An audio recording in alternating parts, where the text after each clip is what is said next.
भाई इस वीडियो को ऊपर मत करना, इस वीडियो को पूरा देखना, आपके दिल को झिझोर के रख देगी। आइए देखते हैं इस वीडियो को। दरअसल ये जो था हमारा उन्वा किरदार रसूल अल्लाह, ये रमजान के दिनों में मैंने सोचा कि इस विषय पर हम लोग बात करते हैं और मैं यहां से ही अपनी बात शुरू कर रहा हूं। मैं 2-3 तुलनाएं करूंगा, हो सकता है कुछ लोगों को खराब लगने वाला हो, लेकिन उससे मुझे फर्क नहीं बहुत पड़ता। बुद्ध ने पूर्णिमा के चांद को चुना। बुद्ध जब बुद्धत्व को प्राप्त हुए तो भी पूर्णिमा थी, बुद्ध जब जन्मे तो भी पूर्णिमा थी, बुद्ध जब संसार छोड़ के गए तो भी पूर्णिमा थी। बुद्ध ने पूर्णिमा के चांद को चुना।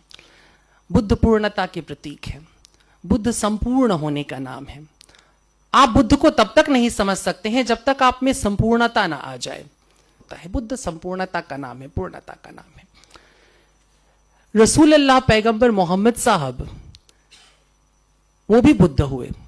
मैं भाषा का अंतर इसलिए करूं क्योंकि इस टॉपिक को रखने का मेरा मुद्दा यह था कि जिस तरह से मुसलमान पैगंबर साहब के बारे में सोचते हैं उसमें और जिस तरह से बाकी की दूसरी कौमें सोचती हैं जरा फर्क होता है दोनों में। ठीक उसी तरह जैसे कृष्ण के बारे में जैसे हिंदू सोचता है, मुसलमान थोड़ा सा अलग तरह से सोचता है।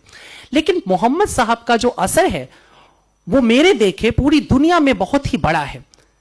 1450 साल पहले जो इनकलाब पैगंबर साहब करते हैं उसका असर, उसका प्रभाव वो अब तक मुझे लगता है कि बढ़ता ही गया है, घटा नहीं है। ये एक बहुत बड़ी बात है। चाहे और इसे कतई ये ना समझा जाए कि मैं अपने मुसलमान बंधुओं को मक्खन लगा रहा हूं, ऐसा कुछ नहीं है। ये हकीकत है, मैं उसके बारे में ही बात करूंगा इतिहास के कुछ टुकड़ों में।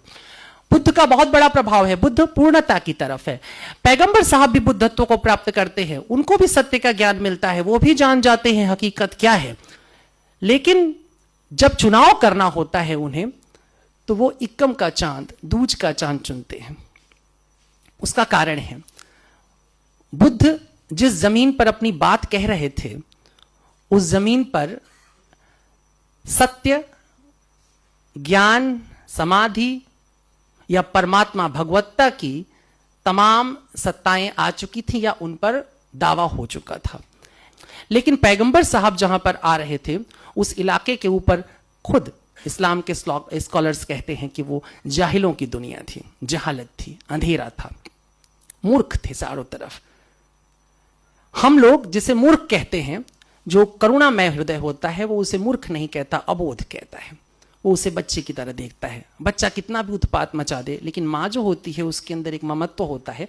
बच्चा गोद में लैट्रिन कर दे, पेशाब कर दे, फिर वो साफ करती, बच्चे को उठा के पटक नहीं देती है।